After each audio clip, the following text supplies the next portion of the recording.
Shalom jemaat Tuhan. Pada PIK kali ini saya berikan tema awas bidat.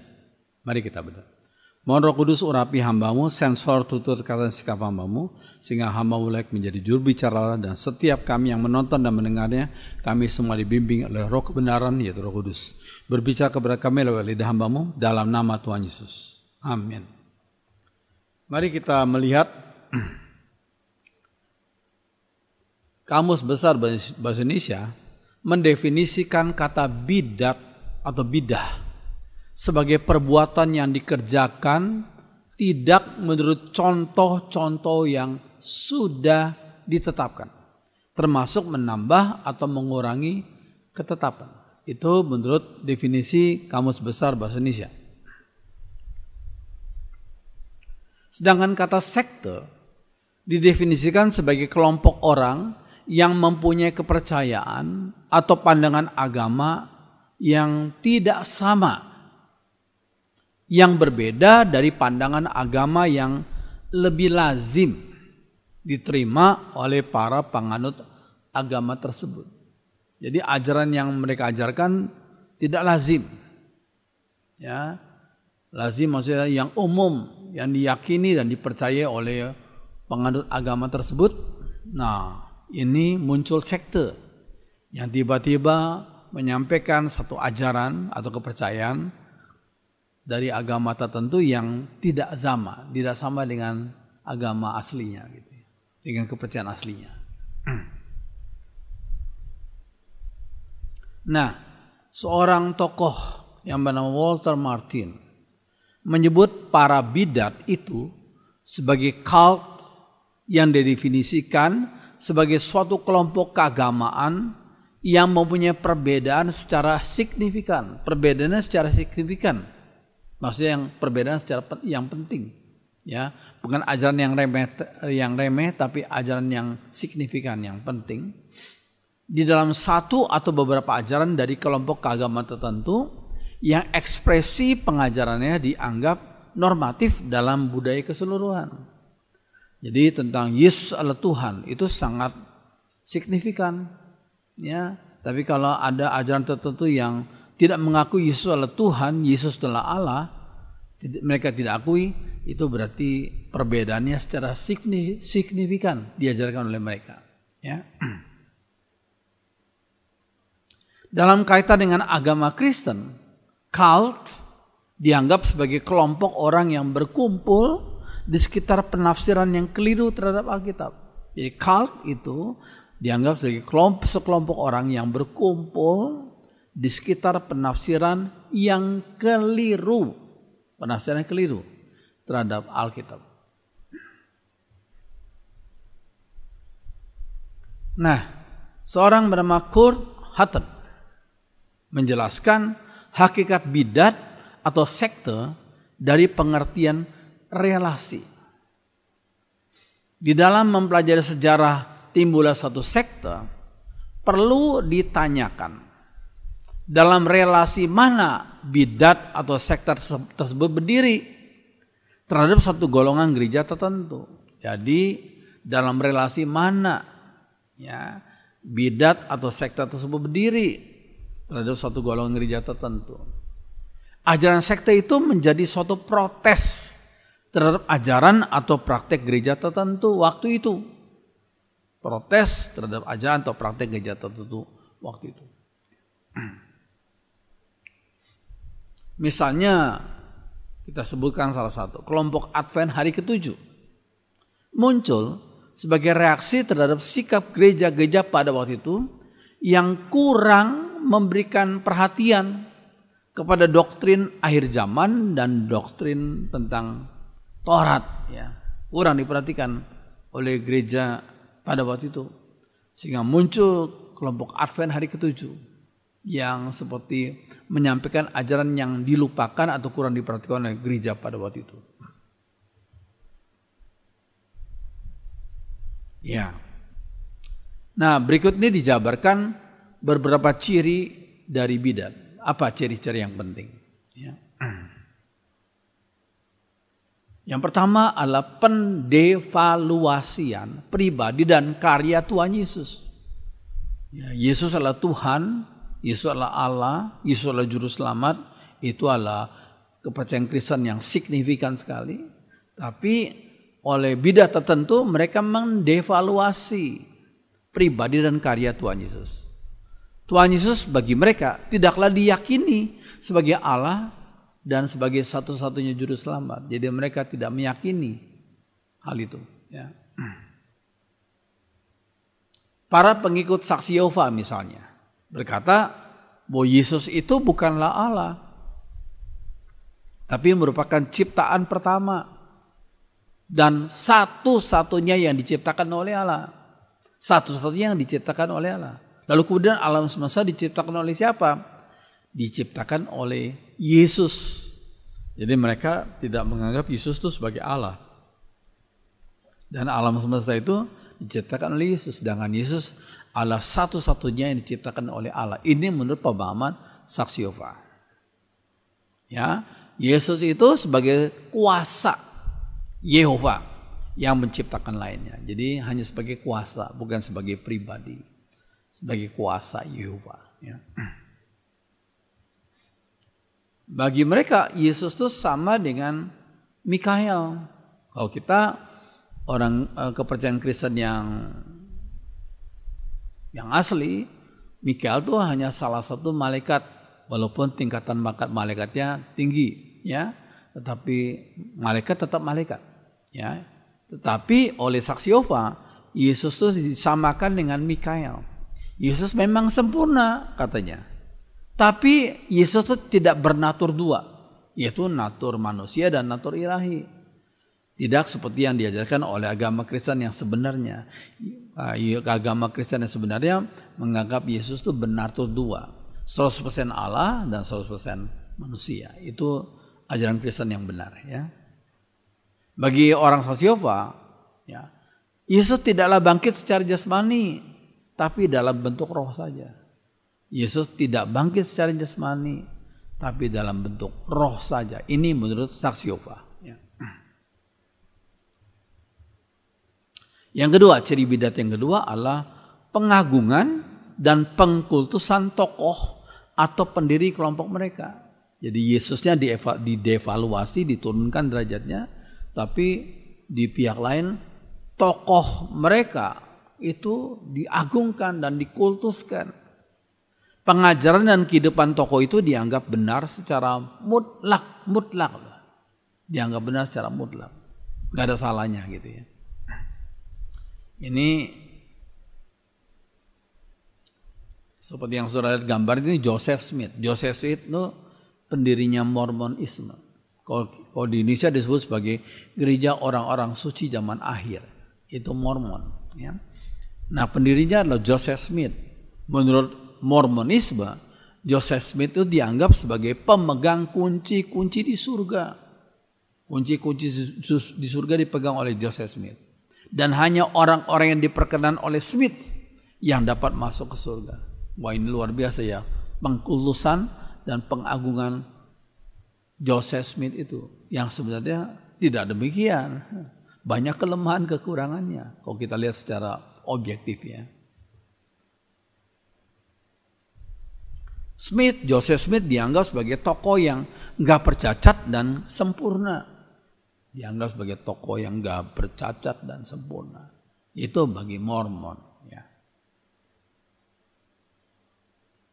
Ciri bidat yang ketiga adalah kecaman yang takabur terhadap gereja-gereja Tuhan. Gereja-gereja Tuhan sedunia dikecam secara takabur. Ya. Kelompok saksi Yehova hanya bersaksi kepada orang-orang Kristen, bukan kepada orang-orang non-Kristen. Mereka bersaksi kepada orang-orang non-Kristen, kepada orang-orang yang sudah ke gereja, yang sudah Kristen. Ya, jadi mereka bersaksi bukan kepada penganut agama lain. Mengapa demikian? Karena bagi mereka gereja-gereja lainnya itu, ya, selain saksi Yehova, ya, gereja-gereja lain dianggap sebagai Babel, pelacur rohani, itu kata mereka. Jadi dalam kitab Wahyu itu disebutkan tentang Babel pelacur rohani. Itu oleh saksi Yehova, itulah gereja Tuhan katanya. Mengapa gereja Tuhan disebut sebagai Babel, pelacur rohani? Karena gereja Tuhan mau kerjasama dengan pemerintah, sehingga dianggapnya sebagai pelacur rohani gereja Tuhan itu. Ya.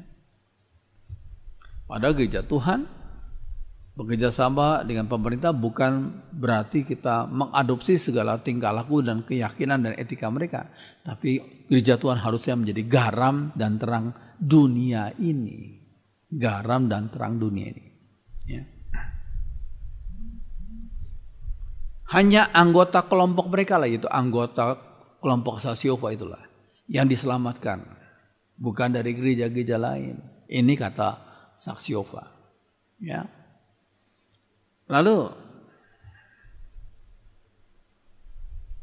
yang keempat, ciri dari bidat. Yang keempat adalah penambahan kepada slogan reformasi yang terkenal. Slogan reformasi gereja yang terkenal abad 16 oleh Martin Luther itu ada 3 kan? Sola gratia, hanya oleh anugerah Allah saja.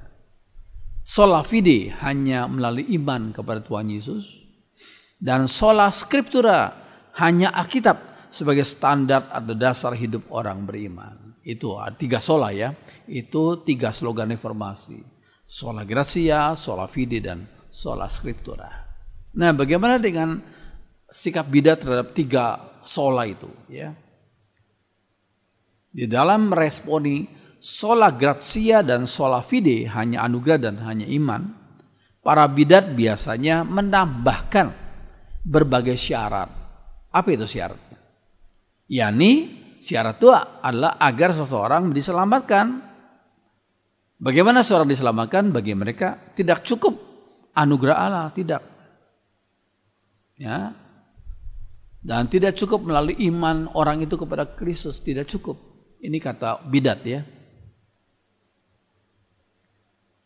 Misalnya kelompok karismatik yang ekstrim.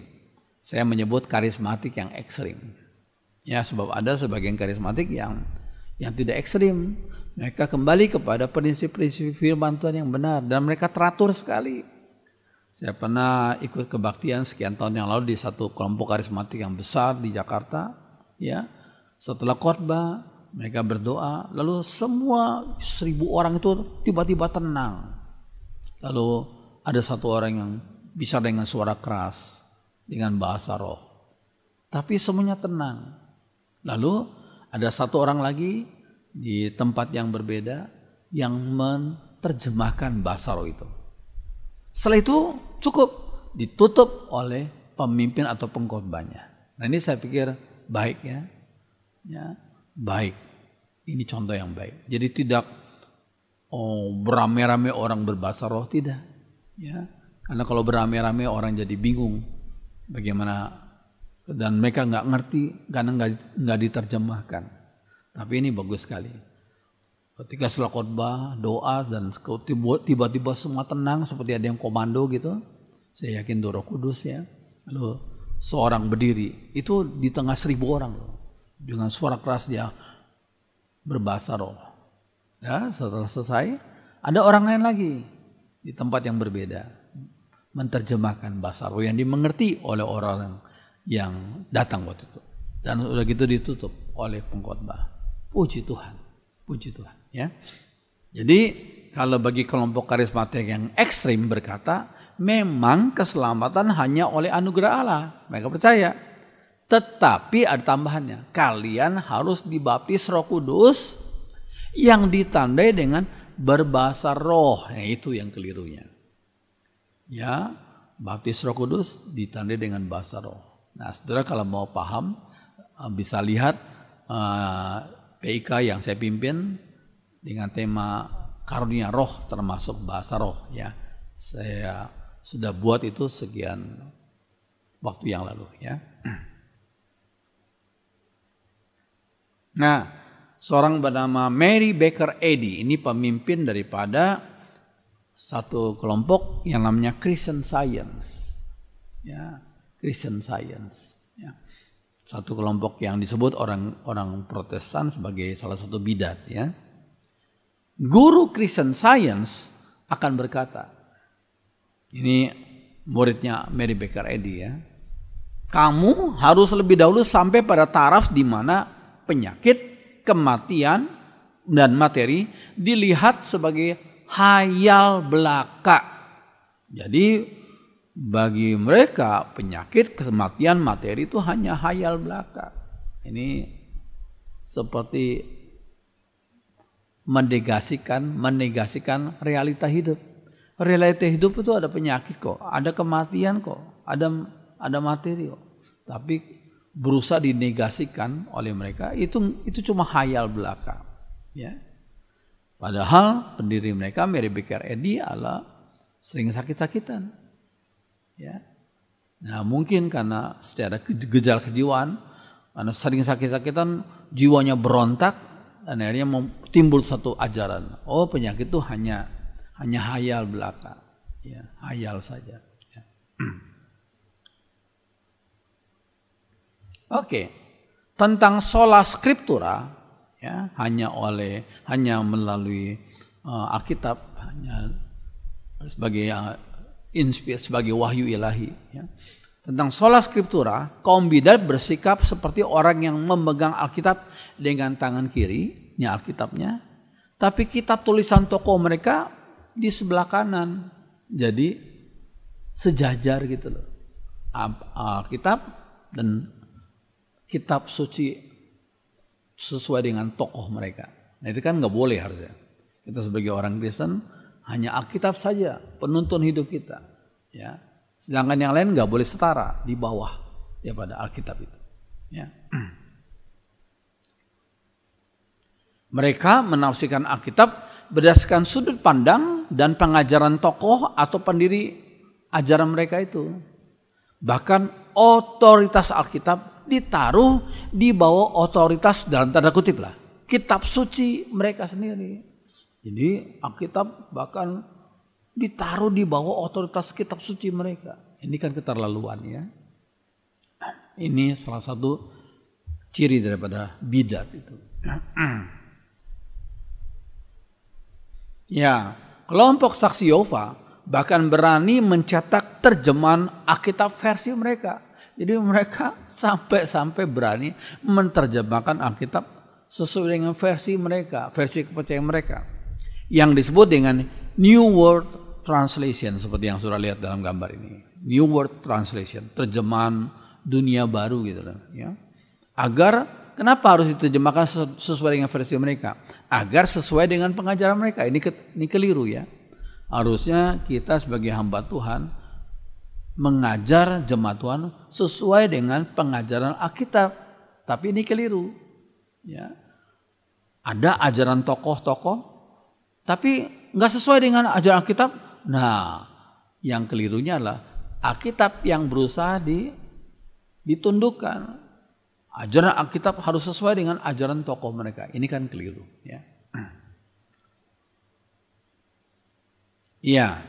Hal tersebut berbeda dengan sikap Martin Luther. Tadi saya sudah sebut, ya, seorang reformator gereja abad 16. Beliau hidup tahun 1483 sampai 1546. Martin Luther berkata, jika pengajaranku tidak sesuai dengan kitab suci, tinggalkan ajaranku, kembali kepada firman Tuhan. Back to the Bible. Ini penting sekali. Ya, sekali lagi, jika pengajaranku tidak sesuai dengan kitab suci, tinggalkan ajaranku, dan kembali kepada firman Tuhan. Ini ajaran yang sungguh tepat daripada Martin Luther, reformator gereja abad yang ke-16. Ya, puji Tuhan. Ya, ciri kelima daripada bidat adalah pengagungan diri dan potensi manusia. Diri sendiri diagungkan, juga potensi manusia. Ya, misal dalam New Age Movement. Dalam New Age Movement, manusia menganggap diri sebagai Allah dalam tanda kutip dan sempurna. Manusia itu sebagai Allah kecil dan sempurna. Ya. Tujuan pengajaran mereka, New Age Movement, adalah untuk membangunkan Allah dalam tanda kutip yang sedang tidur di dalam hakikat manusia yang terdalam. Jadi setiap orang ada Allah dalam tanda kutip. Cuma banyak orang nggak sadar, nggak ngeh bahwa dalam dirinya ada Allah. Jadi tugasnya pertama, bangunkan Allah dalam tanda kutip dalam dirimu itu.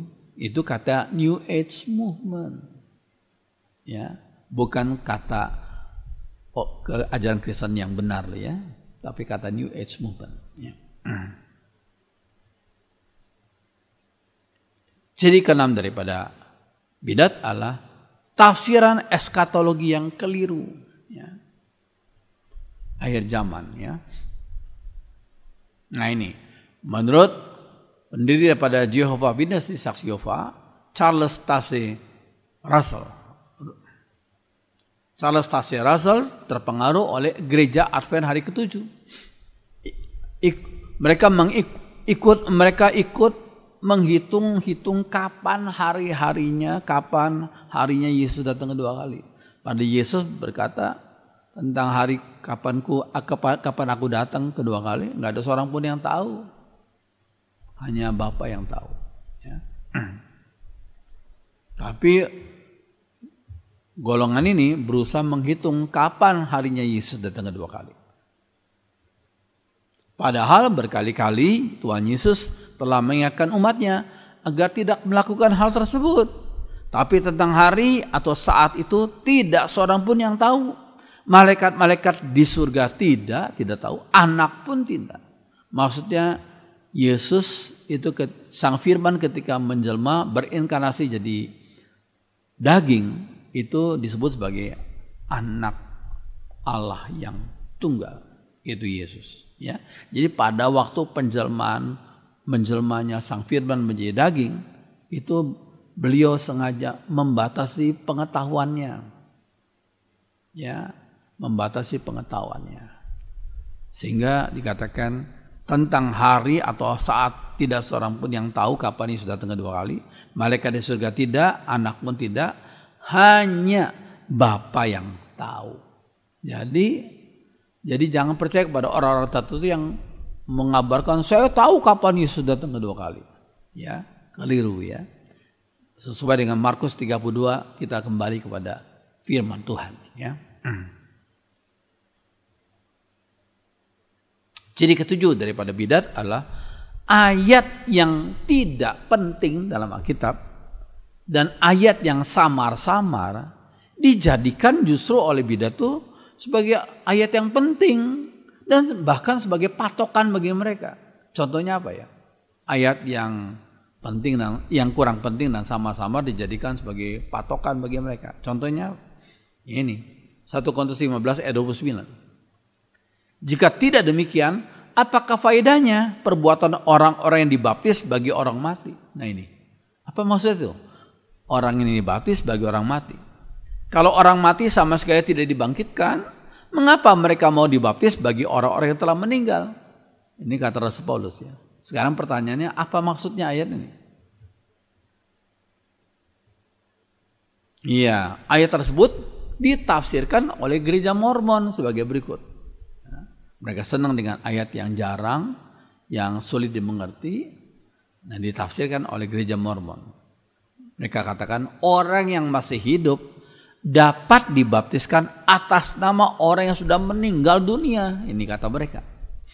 Tujuan dari praktek baptisan ini adalah untuk memberi kesempatan keselamatan bagi jutaan manusia yang pernah hidup sebelum gereja Mormon berdiri. Jadi sekian miliar orang manusia yang pernah hidup di dunia ini, ya, sebelum gereja Mormon berdiri, ya, mereka semua pernah hidup itu sudah meninggal dunia sebelum gereja Mormon berdiri. Lalu bagaimana dengan nasib mereka? Nah inilah, mereka yang sudah meninggal itu perlu ditolong. Ini kata gereja Mormon ya. Ditolongnya bagaimana? Orang percaya, ya sudah kelompok Mormon ya, yang masih hidup harus punya data silsilah. Nah itu. Makanya anggota Mormon khususnya di Salt Lake City di Amerika itu punya daftar silsilah, data silsilah untuk mengetahui nama-nama nenek moyang mereka. Dan orang yang sudah tahu nama-nama nenek moyang mereka mereka dibaptis atas nama orang-orang yang pernah hidup itu, yang sudah meninggal itu. Ya. Yang pernah hidup sebelum gereja Mormon berdiri itu. Jadi anggota yang sekarang masih hidup ini dibaptis atas nama nenek moyang mereka. Ya. Bahkan katanya ada anggota Mormon yang pernah dibaptis sebanyak 5.000 kali untuk nenek moyangnya. Gitu ya. Sampai 5.000 kali. Luar biasa ya. Satu orang. Nah, penafsiran tadi adalah keliru. Baptisan bagi orang mati yang dilakukan oleh orang Mormon biasanya didasarkan pada satu ayat saja, enggak lebih, satu ayat saja, yaitu 1 Korintus 15 ayat 29. Namun, ini penting sekali, suatu dogma haruslah didasarkan pada banyak ayat, bukan hanya satu ayat. Satu dogma dalam gereja enggak boleh hanya didasarkan pada satu ayat, harus didasarkan pada banyak ayat.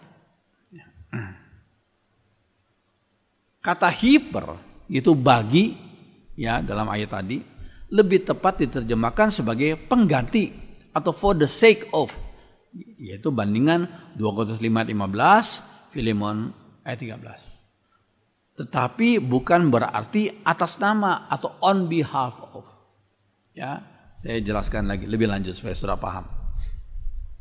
Jadi hal yang dilakukan oleh jemaat Korintus abad pertama itu adalah dibaptis sebagai pengganti orang yang telah meninggal. Nah, dibaptis sebagai pengganti orang yang telah meninggal. Maksudnya apa ya? Mari kita supaya lebih jelas kita ikuti penjelasan berikut ini. Ya. Apa maksudnya dibaptis sebagai pengganti orang yang telah meninggal? Ya, yang A, umat yang dibaptis sekarang pada waktu jemaat Korintus hidup ya, adalah untuk mengganti posisi dari mereka yang telah lebih dahulu dipanggil Tuhan, yaitu meninggal. Ya. Mengganti posisi dari mereka. Mereka yang telah mendahului kita telah menang dan menikmati kemuliaan di surga. Tentunya orang yang sudah dipanggil itu sudah beriman kepada Tuhan Yesus. Cuma karena waktu itu abad pertama banyak aniaya sehingga mereka meninggal dunia sebelum dibaptis. Jadi ini keturunannya yang juga percaya pada Yesus.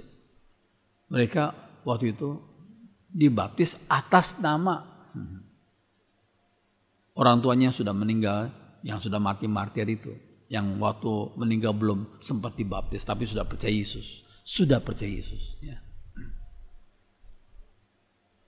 Sedangkan umat yang masih ada di dunia ini harus terus berjuang sampai Tuhan memanggil kita dan digantikan oleh generasi yang berikutnya. Itu satu tekad yang selalu harus ada pada diri semua umat Tuhan. Ya, kita terus berjuang ya sampai Tuhan memanggil kita dan digantikan oleh generasi yang berikutnya. Ini tafsiran yang pertama dari ayat tadi ya. Yang B, ada kebiasaan yang dilakukan oleh sebagian anggota gereja mula-mula. Apa kebiasaan itu?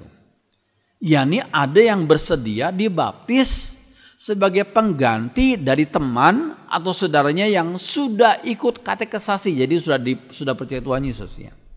Tapi belum sempat dibaptis karena meninggal dunia lebih dahulu, mungkin disebabkan oleh penyakit atau justru aniaya yang menimpa mereka. Tapi sebelumnya sudah percaya Yesus dan sudah ikut katekesasi, cuma belum sempat dibaptis saja. Ya.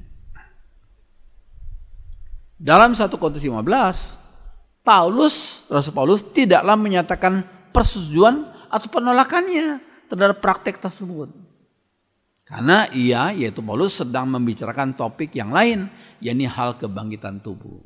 Kita perlu ingat ya, penjahat yang bertobat yang di sebelah Yesus itu percaya Yesus. Pada waktu dia mendengar perkataan Yesus ketika mereka sedang di atas salib. Ya, penjahat itu percaya Yesus. Dan Yesus berkata, pada hari ini juga engkau akan bersama aku di Firdaus. Berarti dia selamat. Padahal penjatuh belum sempat dibaptiskan. Ya, ini kita perlu ingat hal itu. Ya, cuma ini tafsiran 1 Korintus 15 itu mungkin waktu itu ada sebagian orang di jemaat Korintus yang sudah ikut katekisasi tapi belum sempat dibaptiskan, sudah meninggal dunia mungkin karena penyakit atau karena aniaya yang mereka alami. Ya.